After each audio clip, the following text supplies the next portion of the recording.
Our smallest little crowd. This turned out to be about 10 times bigger than we thought. This is really nice. I'll tell you what, this is the beginning. This is now crunch time. This is it. This is what it's all about. So we have to get out there and caucus and do all of the things that we have to do, or we've all wasted our time, folks. We've all wasted our time. So here's the story. The United States has just ordered a $3 billion plane. $3 billion. Do you think I could have made a better deal than that? Huh? They're getting a new Air Force One. I didn't want to do it because if I did it, they'd say, why are you doing that? And I actually held my power here. I held my fire. Because I don't mind getting that plane, but, it does seem like an awful lot of money, doesn't it?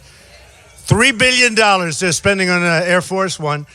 But let's let them have it, right? Huh? Let's let them have it. But that's what's going on. I guarantee we could do better. We could negotiate cheaper. It's time to get one because it's an old plane. When President Obama flew from Washington to Hawaii, talking about, remember, the carbon footprint, right? To play golf for 2 or 3 weeks. It's a long time. Who wants to leave the White House for 2 or 3 weeks? When you're in the, he says Obama. Yes, that's true. And longer than that. And longer than that. So look. So we talk about a carbon footprint, right? So the carbon footprint, an old 747 with big, beautiful engines that is spewing, if you believe in that to start off with, right? Now, the question is, do we believe in that? But that's the story. Look, we have a chance to do something so great. Make America great again. All these hats. Make America great again. Not to make bad deals, but to only make great deals. We're losing on trade. We're losing with Obamacare, which will be repealed and replaced, by the way. If you look at Obamacare, right? You look at Obamacare and you see what's going on. 25, 35, 45% increases in your premiums. 35, 45, 25 is somebody that got lucky. And then you look at, deductibles. You have to die in order to use it. You have to die. You have to be in the hospital for the rest of your life in order to maybe use a little chunk. The deductibles are so high that people don't get to use it. So we're gonna come out winners now, folks. We're gonna start to win again. When was the last time we won? Do we ever win? Do we ever win? Think of it as a country. We're like the big bully that gets beat up all the time. Do we ever win? We don't win on trade, right? We don't win with the military. We certainly don't win with the military. We can't beat ISIS, which is basically 30,000 people, and we can't win. Can you imagine General George Patton saying we can't beat ISIS? Can you imagine? And I've seen, they go on talk shows. Our generals, they go on talk shows. Can you believe a general going on a talk show? I don't want generals on talk shows. We want to show something special. We don't want people talking about we're going to do this, then we're going to do that. Then we're going to do this and that, and we're going to attack from behind. What the hell do we have to talk so much? Just do it, right?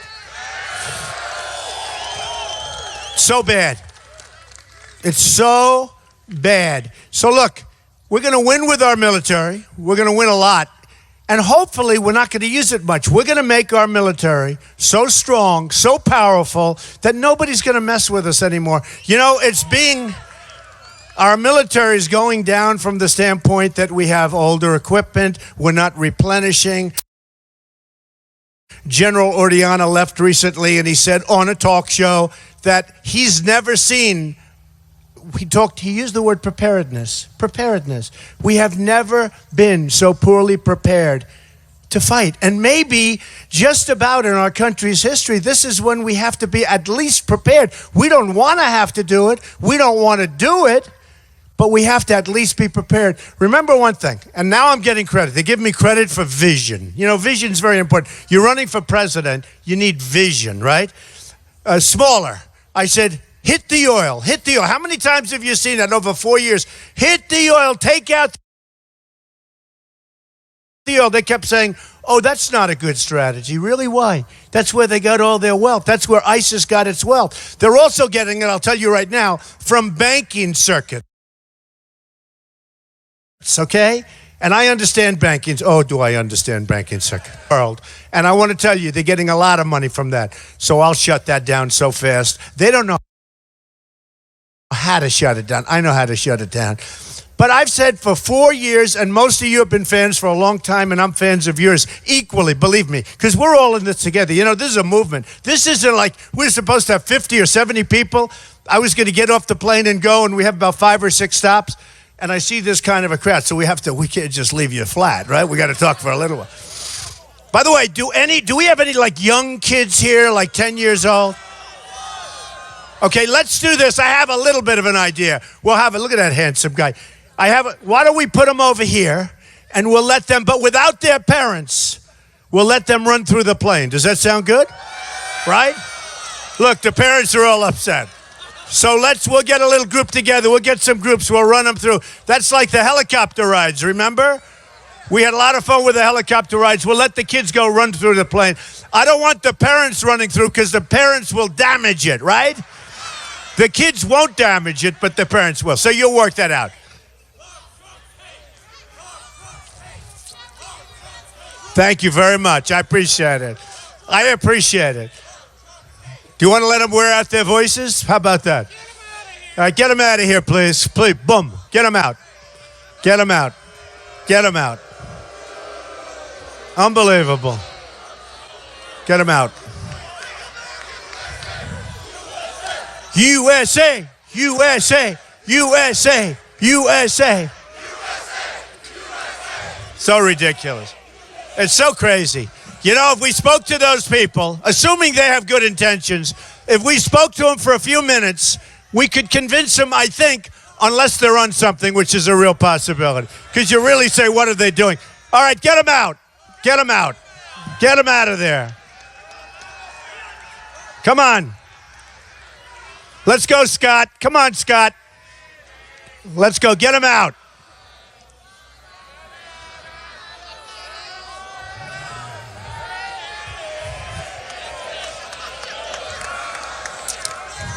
Thank you. Don't hurt them. Don't hurt them. Do not hurt them, please. You know, I've done it both ways. I've done it rough, and I get criticized. I did it really rough. We had this one guy, really bad guy. He was swinging and punching people, doing it, and I'm screaming, get him out of here, get him out. The place is going well. Next day, I got killed in the press. They said we were mean and horrible. You know, 4 people ended up, one guy had a broken nose, a black eye, and I was rough, right? The next day, we had a similar kind of a thing, and I said, do me a favor, don't hurt him because of the press, right? Don't hurt him, easy. And the next day, they accused me of being not strong enough. Do you believe it? See, you can't win. You can't win, but we can win. The country's going to win. The country's going to win. We're going to win, honestly. We're going to win so much. We're going to win on trade. We're going to win with our military. Now, I get credit because I was against the Iraq War. Now, 2 years ago, people would say, oh, that's terrible. Although, actually, it's about 5 years ago, if you think about it. Because if you remember Jeb Bush, he didn't know what to say. He didn't know, am I against it? He didn't know. Remember, he didn't know what to say. Should he be against it or not? Took him 6 days before he figured out the right answer. That's not what we need. And besides that, he's in favor of Common Core. Why am I even talking? He's got 2% in the poll. But you know, he advertises. He spends tens of millions of dollars on ads against me. So whenever I can, you got to take a shot. That's sort of, you know, I do this in about 10 seconds, and that's the equivalent of him spending $10 million. Isn't it great? But if you look at what's going on with our competition, should we speak about the competition for a second? Okay, first of all, a couple of them said, including Hillary, she said, that's actually much more exciting than Jeb Bush talking about Hillary. Because hard to believe, it looks like she's going to get the nomination, and it looks like they're not going to do anything to her. It's hard to believe, okay? Hard to believe. But if you look at it, she said, I don't like the tone of Mr. Trump, the tone. What's the tone? They're chopping off people's heads in the Middle East, especially if you happen to be Christian. They're chopping off heads, and she's worried, and actually Jeb Bush, the same day, he said, I don't like the tone. Well, the tone is that Hillary wanted to go to war with Iraq, and we totally destabilized the Middle East, and boy, what a mess. And Trump said very strongly, don't go to war. You're going to destabilize the Middle East. So, you know, I'm the guy with the tone, but I'm the guy that didn't want to go to war. You have to know what to do. You have to know when to use your military. We used it incorrectly. Now, Obama then came in and really blew it, because instead of keeping some troops and doing what he has to do and not giving an exact date. Remember when he said, came in, gave the exact date, and the enemy pulls back, they couldn't believe it. Actually, they thought it was a camouflage, right? They said, can't be possible. Nobody can do that. Nobody in a million years would give us the exact date. He gave them the exact date. The enemy pulled back, waited. We pulled out entirely, and they just knocked the hell out of us, right? It's a mess. So now you look at Syria. You look at what's going on with Syria. You look at the migration. We want to take tens of thousands of people that we have no idea where they come from. This country has enough problems, folks. We've got problems like nobody has problems. I mean, we owe $19 trillion. Your great representatives that you just sent to Congress approved the budget. It's your fault, by the way. They approved the budget. Did you ever see a budget so fast 2 weeks ago? Right? Another $2 trillion, right? So we have $19 trillion in debt. We're going to add at least another $2 trillion with a budget, and I think that budget took like 24 hours to do. And they funded the migration coming in. They funded all sorts of things that we don't want funded, including Planned Parenthood they funded. You saw that. They funded so many things. They funded Obamacare, an extension of Obamacare. And which is, by the way, which is dying, which is going to be dead by 17 anyway, unless the Republicans extend it. And it's disappointing to me. I'll tell you what's disappointing. We have Republicans. We send them. They sound smart and tough and sharp. And they go and you get elected. We're going to beat Obamacare. We're going to do this. So all the things we want to hear. There's like 7 of them that are absolutely. We're going to win on trade. They get to Washington. They don't do anything. They don't even vote against it. You know, and I always say, they walk in with their wife or their husband. They look at these beautiful marble columns. They look at the angels on the ceiling. And they say, darling, we've arrived. We've arrived. And they leave Iowa with their tough as hell. They get over there, and they're like a basket case, right? Not going to happen with me. Not going to happen. It's not going to happen. Did you ever hear where they're talking about balancing the budget over a period of 25 years? 25 years to balance the budget. We'll do it much faster, folks, believe me, so much faster. We're going to make our country so great. We're going to make our country so strong again. We're not respected. You look at the way people treat us. They don't respect us. They take our money. They take all of our money. China, and by the way, I'm extremely friendly with China. Many good friends. I've made many good deals. I sell condos to these people. They're great people. The biggest bank in the world is my tenant. It pays me a lot of rent. I mean, what do I have against China? I'll tell you what, though. I have things against our people for allowing the leadership in China to take such advantage of us. When we have a trade deficit, think of it, $500 billion a year? And then they say, we want free trade. I want free trade, but it's got to be on an equal footing. It's got to be fair. It's got to be equitable. It's not equitable. And then you look at Japan, they're sending millions of cars, boom, pouring through. They take practically nothing, and you people know it better than anything. And when you send your product, a lot of the time, it gets sent back, right? It gets sent back. And then they charge you taxes. You know, in China, they send their product in, no tax. Come on in, folks, dump it in, everything. When we send it over there, it's impossible. A friend of mine's a great manufacturer. He does business with China. He said, Donald, it's impossible. You can't get your product in, and when you do, they charge you tax. Well, with us, you come right in, and there's no tax. We've got to make it fair. People like Carl Icahn have endorsed us, great business leader. We're going to use those people to negotiate for us now. We're not going to use the donors that we have, you know, where they give campaign contributions. These are people that are, in many cases, just hacks. They're like political hacks. And the Chinese send these geniuses, tough as hell, no games, no smiles. They don't say hello when they walk in the office. They want to get to work, right? You understand what I'm doing. They're not saying, oh, gee, isn't it a beautiful day? So wonderful. They don't care if it's beautiful or not. These people mean business. We don't mean business. We send diplomats and we send hacks, political hacks. Not going to happen anymore. We have the greatest business people in the world. We're going to use them to renegotiate our trade deals. We're going to use them. We're going to do something with Iran. That is the worst deal that I've ever seen negotiated ever. The recent deal with Iran, the worst deal. We give them $150 billion. They've got 24 days, but that doesn't start for a long time because you have to go through a whole process. So they could have months before we can go and do inspections. And they even have the right of self-inspecting. Then what happens is we get, when it's all done and the money's passed, we get our prisoners back. You know what that's going to mean in terms of kidnappings and in terms of all of the extortions, which is basically what they did to us. They extorted us, okay? So the one thing that I hate is no matter what I do, the money's already gone. The money's already gone. No matter what I do, we're not going to get that money back. But we'll get it back in many other ways, okay? And by the way, you see what they're doing with the money? They're all over Europe spending our money. They're all over Europe. They ordered Airbus. They didn't order beautiful Boeings like that one.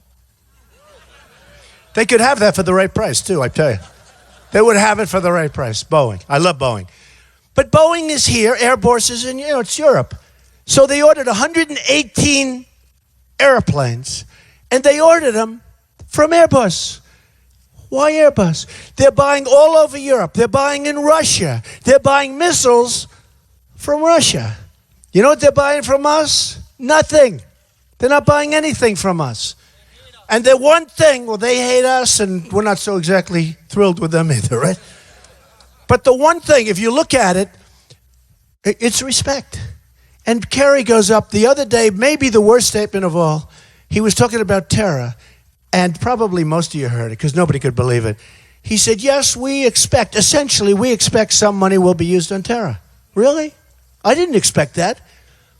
They haven't used it yet. We haven't seen any, but we expect, yes, that could happen. In other words, billions of dollars could be used on terror. Then what the hell did he make the deal for? How do you make a deal like that anyway? And the way you really should have negotiated that deal is 4 years ago, when they had the prisoners, 4 years ago, you go and say, you have to let our prisoners go. And I tell this to people. It's like 101, business 101. You have to let our prisoners go. And they're going to say no. Okay, you leave the room. There's nothing wrong with leaving. I did it the other night for the debate. I left. I left. And I love Fox and I love Roger Ailes and all those guys. But I'll tell you what, they weren't treating me right. They put out some nasty memos. And by the way, if I was there, the Washington Post and other papers, they didn't do very well. I'll tell you, they did about half the number they should have had. They did 12 million. When I was there for the first one, we did 24 million. And they want to put a spin on it, and that's okay. And it had nothing to do with, what was her name, Megyn Kelly? I don't care about her. What the hell difference does it make? I didn't get treated fairly by her, but I don't care about her. I didn't like it when they sent out a memo, and I had to get an apology, and I wanted $5 million to go to our veterans, right? So they said, well, no. Actually, I thought they said yes for a while, but in the end, they said no. So I didn't do the debate. I held a thing, and some of you were there probably. Did you ever see lines like that? We had 800 people. We had 800 seats. We had lines that would have filled up a stadium. And I felt badly because so many people got turned away. People in this crowd got turned away. And we had lines that would have filled up a stadium. And we raised, in 1 hour, $6 million for the vets. How about that? $6 million. And the point is, people have to treat you with respect. Everyone said, no way he's not going to do it. I think the debate turned out to be good that I didn't do it. It was a lousy debate anyway. Boring. That was a hard thing to watch, wasn't it? But it wouldn't have been hard. If I was there, you would have liked it, right? So anyway, but it worked out, and Fox has been terrific. And they were even terrific before. They wanted me to go, but then all of a sudden, the new event took on a life. And it wasn't broadcast on television. They said it was broadcast on television. It wasn't on television. We allowed cameras like these guys to come in and do whatever you want to do. But we had an amazing evening. We had one vet who lost his legs. He gave a talk. It was the most incredible talk you've ever heard about coming home, and he came home a different person. He came home with one less leg. His family didn't know how to react. The VA is not good. It's a disaster. By the way, we're going to fix the VA. We're going to make it so good because our vets are not being taken care of. And at that night, We raised $6 million, and we did it in 1 hour. And I had guys like Carl Icahn put up $500,000, Phil Ruffin put up $1 million, Ike Perlmutter put up $1 million, a guy named Donald Trump, who you probably never heard of, put up $1 million. But I'm so happy, and I guess we have like 18 or 20 groups that are really, really terrific groups that have done an amazing job, and we're going to give them money and let them go and do their job because they've been doing a great job, and we have them very well vetted. But they are going to go out and do a great job. So I'm very proud of that. But you have to know. So I had to walk because I couldn't go in there with sort of like, I would have felt foolish walking on stage and they're sort of taunting, like in football, taunting. You get a penalty, right? So they had to have a penalty. But in the end, it works out. Now, Kerry should have walked. Kerry should have walked. He should have left. He should have said, no, we need our prisoners back. And if you don't give them back, we're leaving. And they would have said no. And now you go back and you leave. And you double up the sanctions, maybe triple them up, but you double up the sanctions. Within 48 hours, they are calling you saying, we're giving you your prisoners, congratulations, please don't do this with the sanctions anymore, and let's talk. Then you go in and you do it separately. You do it separately. You say, oh, by the way, you make sure the prisoners are landed, they're on U.S. soil, right? Unlike a certain person I know. Who's that person? Ted Cruz, who was not born on U.S. soil. It's a problem. It's a problem. He's going to have to solve. He, by the way, has to solve that problem. That is an incredible. The Democrats are going to sue. I mean, he was born in Canada. He was a Canadian citizen until 15 months ago. How the hell can he run for president? And a lot of constitutional lawyers have just, and I'm not just talking about Lawrence Tribe from Harvard, because he said it's unsettled law. But now they're coming out saying you just can't run. You just can't run. And he really can't run. I mean, I don't think, but you're going to have to find out. The problem is whether he can or whether he can't, it has to be tested through the court system. So he has to go in, get a declaratory judgment, do something quickly, because how can you nominate somebody who, frankly, might not have the right to serve as president of the United States? So you're going to be putting your guts and your heart into it. You can't do that. I'm not even talking about the loans from Goldman Sachs that he made that he didn't report, or the loans from Citibank that he didn't report because he wants to show that he's Robin Hood and he's such a good guy with the banks. Should have reported them. Personal financial disclosure form, right? Should have reported them. But you gotta prove that you're able to run for the president of the United States.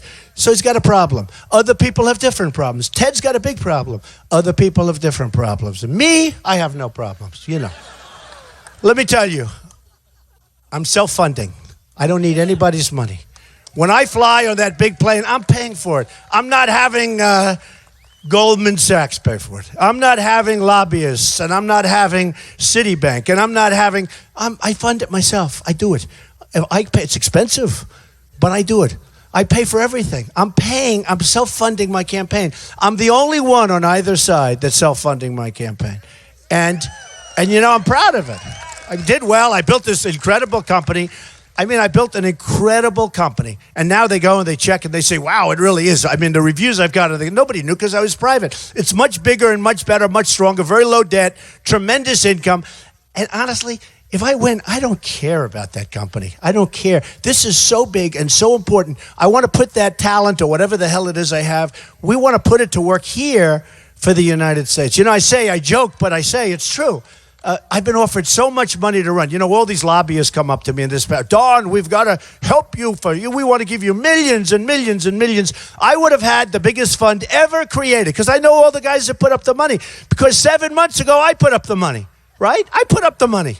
I was putting up money. I gave $350,000 to the RGA, Republican Governors Association, right? I give tremendous amounts of money to these guys. And I was very much, I hate to say this, I was establishment. Once I ran, I was the worst thing that ever happened to the establishment. I mean, I go from establishment to non-establishment in about 2 minutes. But once I did this, and I had to make a decision, the reason I decided to do it is because our country is going to hell. We're being led by people that are incompetent. They don't know what they're doing. These are people that are grossly incompetent. Somebody else would say they're stupid people, but I don't want to say that because I think it's too crude, okay? So I refuse to say it. But let me just tell you, we're being led by incompetent people. Just like Kerry making this deal for Iran where he gives them the 150, but he didn't have to do that. He would have had the prisoners back. He then would have gone in and said, we can't give you the money. Look, I believe in taking the lumps out. My father always said, take the lumps out, son, from Brooklyn. He'd say, take the lumps out if I was dealing with a contractor. He said, sometimes you get too rough. I said, I don't want to get too rough. And he'd say, take that. So here's how you take the lumps out. To them, we can't give you, we have our prisoners back, right? They're back. Okay? Now we say, we can't give you the $150 billion. We got no money. We owe $19 trillion. I want to give it to you so badly, we can't. And our people, approved by our Republicans, $2 trillion on top of the 19 trillion. So, and this happened 2 weeks ago, folks. This happened 2 weeks ago. You all know about it. So you say to them, we can't give you the $150 billion because we're a bust nation. We don't have the money. They're going to go nuts, but they'll be fine. They're going to be angry for about an hour. They're going to stomp. You know, they're great negotiators. The Persians are great negotiators. So they're going to stomp and around, probably have to leave for a couple of days again, come back. And then you start the negotiation. So now we have our prisoners back. We don't give them the money. And now we're talking Turkey, right? I mean, now and I would have never obviously gave them self-inspection rights. You ever hear that? They self-inspect. A place that's the worst of all, they didn't want us going there. So there they have the right to self-inspect. In other words, you call them up, listen, we hear you're building nuclear weapons in that location. Could you please check and call us back? Next day we get a phone call. Mr. President, we've checked the area. There's no activity going on. Give me a break. Why? How can this happen to us? And then on top of it, we have 10 young, beautiful sailors. Their engine should have been fixed and go back and wave, right? Both sides should have waved. They get brought to land. They get put in a begging position. Raise your hands. And I heard the tone of that guy talking, and you did too. That was a nasty guy. Hold your hands up. And by the way, 2 days later, they got the $150 billion. And if they weren't getting it 2 days later, those sailors still wouldn't be back. They might never be back. Oh, they'll be back if I get to be president, but they may never be back. So here's the story. We have a chance to do something historic. Look at the cover of Time magazine this week. It's the most incredible story because it talks about, they actually show the back of my head. It's almost like this picture. And I checked. No bald spot. I was very happy. But it's like this beautiful story. It's written by an amazing writer because the press is largely dishonest. I mean, they're the most dishonest human beings. They're the worst. 75% of them are the worst. Honestly, you have 25 that are fine. You have 10 that are fantastic people. But a lot of these guys, look at all the cameras back there. A lot of these people are totally dishonest people. Cover of Time magazine. The story was so fair. They said, we've created a movement. We have a movement. We had 35,000 people in Mobile, Alabama. We had 20,000 people at the Dallas Mavericks Arena, Dallas. We had 20,000 people in Oklahoma twice. No matter where we go, we have the biggest crowds. By the way, we have the biggest crowds by far over Bernie. He is second, I will say. He beats the other Republicans and he beats the Democrats by a lot. But we have a movement like there's never been. I mean, they're writing things that are amazing. And they call me and they say, it doesn't matter. One of the great writers called me, said, how does it feel? I said, how does what feel? You have done something that's never been done before. It's the summer of Trump. This was 3 months ago. And now it's the autumn of Trump. And he said, you've never been. I said, yeah, but it doesn't mean anything unless I win. And I don't mean win the nomination. I mean win-win so we can change this place and put it back like it's supposed to be, like our founders had in mind. They said, how does it feel? We have to do it. And I said, it doesn't feel like anything. He said, no. It doesn't matter if you win or lose. What you've done is something that's never been done before in this country. Politically, it's never been done. It's amazing. And it doesn't matter whether or not you win. I said to him, listen, I really appreciate it. And he's a highly respected guy and a great guy. I said, I really appreciate it, but unless I win, I would consider it a big, fat, beautiful, and by the way, very expensive waste of time. I really believe that. It's just a waste of time. So you have to get out and caucus. You have to get out there. I don't care what happens. You know, I joke and I kid and we have fun. And they always take it seriously. Did you hear what he said? Wasn't that terrible? Did you hear? I joke. I say, if your wife leaves you for another man, if you leave your wife because you don't like her, I don't care what it is. If you're sick, you got to get out. If you don't get out, we're wasting time, just like I told the reporter, you're wasting time. We have a chance to do something so historic. And the people, wherever I go, Florida, I have 48% in the poll. The sitting governor, you have no idea. We have a senator who's a nice guy, Marco Rubio, but he's at 11. And you have Jeb Bush, who was there for 8 years, and he's like at 4 or 5, and I'm at 48. We have a chance. Now think of it. That's 48%. And that was taken, I guess we had about 15 or 16. That was taken a month ago or so. We had like 15 or 16 candidates. Now a couple have left, and a couple of more are going to leave after Monday, and then you're going to have a couple of more leave after New Hampshire, where we have a tremendous lead also. But if we can win here, if we win in Iowa, everyone's talking about it. We can run the table for the first time ever. We can run the table. It's so important. And I have to tell you, because I've gotten to love Iowa. I have so many friends here. I'm here a lot. I love it. In fact, I'm thinking about buying a farm. Is your farm for sale? No, but I love it. I love the people. I love the people. But you know what? I have to say this. Don't be insulted. You haven't had a winner in 16 years. You pick people. I mean, what are you doing? You haven't had a winner in 16 years. If you pick me, I'm leading every single state, including this one. But this is the closest of all of them. This is the closest. A poll came out yesterday or something. I'm leading only by 5 points. I'm not used to 5 points. I like South Carolina, where I'm leading by 22 points. I like South Carolina, where I was at 39 and Lindsey Graham, the sitting senator, was at 1. He was at 1, and he's a sitting senator. I like New Hampshire, where I have a 21-point lead. I don't like this 5-point stuff. You got to get out. I promise you this. We're all going to do it together. It's a we, not an I. We will make this country so strong. And, you know, it's some people don't like when I say it, but you have to say it. A woman came up to me. She said, Mr. Trump, it doesn't sound nice. I said, we're going to make the country strong, rich. Didn't like the word rich. I said, we are going to make our country rich again and then great again. And she said, it doesn't sound good. I said, let me tell you something. We can't be great unless we're going to be rich again. We're a poor nation. We're a debtor nation. So we're going to make our country rich again. We're going to make our country powerful and strong again. And we're going to make our country respected again. And the bottom line is, we are going to make our country great again. Okay? So get out on Monday, caucus. The storm won't be until Tuesday, I hope, because they say, all of these people on television I'm watching, they're saying if a lot of people come, and they think it could be a record forever, they think if a lot of people come, Trump wins by a lot. If they don't come, I won't win. I won't win. And if I don't win, maybe bad things happen. Who knows what happens? You know, they talk about the cascading effect. Don't we all like winning? We got to win, okay? So look. Get out on Monday, caucus. I think the storm's going to be on Tuesday, I hope.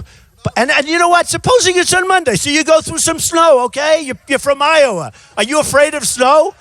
Are you afraid of snow? But I don't think it's going to be. It's going to be like Tuesday morning, and that's what they're telling me. The geniuses in the weather bureaus, you know, which always get it wrong. That's the problem. So look, I love you folks. I love this country so much. I'm doing this.